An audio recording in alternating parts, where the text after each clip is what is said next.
যেগুলো কতজন দেখছে? 17-18 বছর হচ্ছে ডুবটা, 1414 থেকে দিচ্ছি ডুবটা। আজ কি বললেন? আজকে 1432টা ডুব দিল। কেন?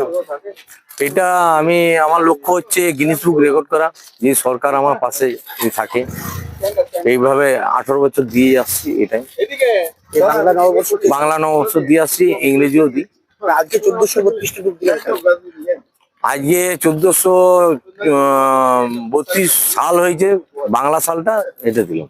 এই জন্য 1400। হ্যাঁ, 1400 সাল দিলাম। এইভাবে ইংরেজি সালকেও হ্যাঁ, ইংরেজি সালকেও দিই। এই যেমন 2025 সাল 2025টি ডুব দিয়েছি স্বাগত দিন। এলাকা কি আলাদা আলাদা জায়গায় দেন না?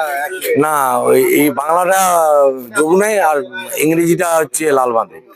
কত বছর ধরে দিচ্ছেন?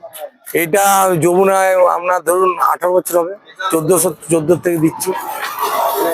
কেন, কিভাবে এটা আমি আমার বাবার কাছ থেকে শিখেছি। বাবা এরকম করতো, ডুব দিত, সুইমিং করতো। যে আমার যখন বয়স 7 তখন থেকে আমি আরম্ভ করি। তারপর থেকে আসছেন? হ্যাঁ। এলাকার মানুষের সাহায্য পাচ্ছেন? হ্যাঁ হ্যাঁ হ্যাঁ, খুব আমার লক্ষ্য আমার গিনিস বুক রেকর্ড করা। হ্যাঁ সেই চেষ্টাই হ্যাঁ হ্যাঁ, সরকারি সাহায্য পেলে গিনিস বুক রেকর্ড করবো। আজকে যমুনা বাঁধে আজকে যমুনা বাঁধে আগামী বছরগুলো কি এভাবেই? হ্যাঁ, এইভাবেই দিয়ে যাবো। তো এটা যে বুঝে গেছে মোটামুটি 15,000 মানুষ সেখানে চান করতে হবে।